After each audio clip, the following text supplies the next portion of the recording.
సోదర వీరకుమార ఇంటర్నెట్ గాథా కనరా కన్నుల ముందర జరిగే మాయజాలమంతా తరిగిడ జుంతరితా. అసలు ఈ ప్రపంచంలో ఏం జరుగుతుందయ్యా అంటే పావురాలతో కబురు పంపే కాలం దాటిపోయే, ఉత్తరాలతో వర్తమానాల రోజు చెల్లిపోయే, టెలిగ్రాముతో సంగతి చెప్పే వేళ వెళ్ళిపోయే, ఎస్టిడి బూతులు కాయిను బాక్సులు కనుమరుగైపోయే.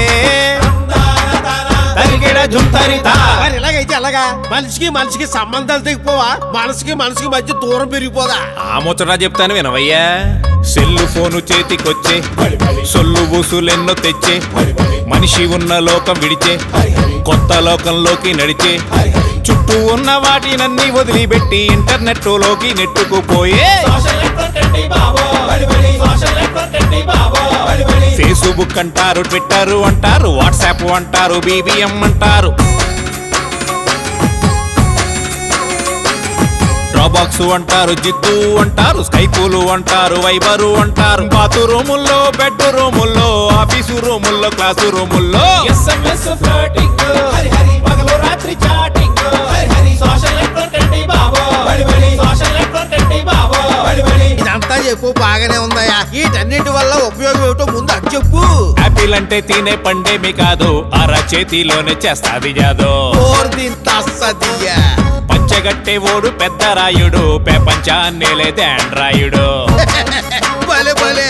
సోషల్ నెట్వర్క్ చేతిలో ఉంటే ఎవడి డప్పు వాడే తందానా తానా. పెట్టిన పోస్టుకు లైకులు రాకపోతే పరువు పోయినట్టు ఫీల్ అవుతారన్నా. జుట్టు ఊడినా జబ్బు చేసిన google.com కొడుతున్నారన్నా.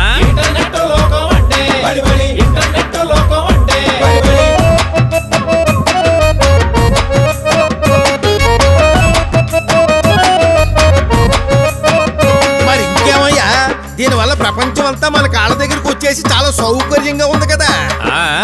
సౌకర్యంతో పాటు కుసింత కామెడీ కూడా ఉందయ్యా. చావు కబురైనా సినిమా కబురైనా పోటీలు పడుతూ అప్డేటులన్నా, రిప్పులు సినిమా రివ్యూలునా, వంటగదిలో చేసే ముచ్చట్లు అన్ని పోస్టులు పెట్టి చంపుతారన్నా. కాఫీలు పెట్టడం ఉప్మాలు చేయడం లాంటివా? వెబ్ సైటుల్లో గాసిప్పు చూసి పనులు మానేసి పంచాయతీలన్నా.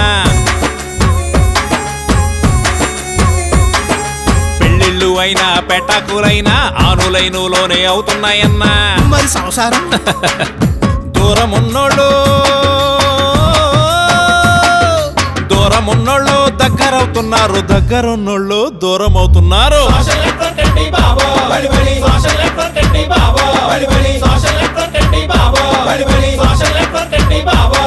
అయితే ఇంటర్నెట్ వల్ల మనుషులు ఎక్కడికో వెళ్ళిపోతున్నారన్నమాట. అదే కదయ్యా, ఎక్కడికి వెళ్తున్నారో తెలియక పాపం ఎటో వెళ్ళిపోతున్నారు.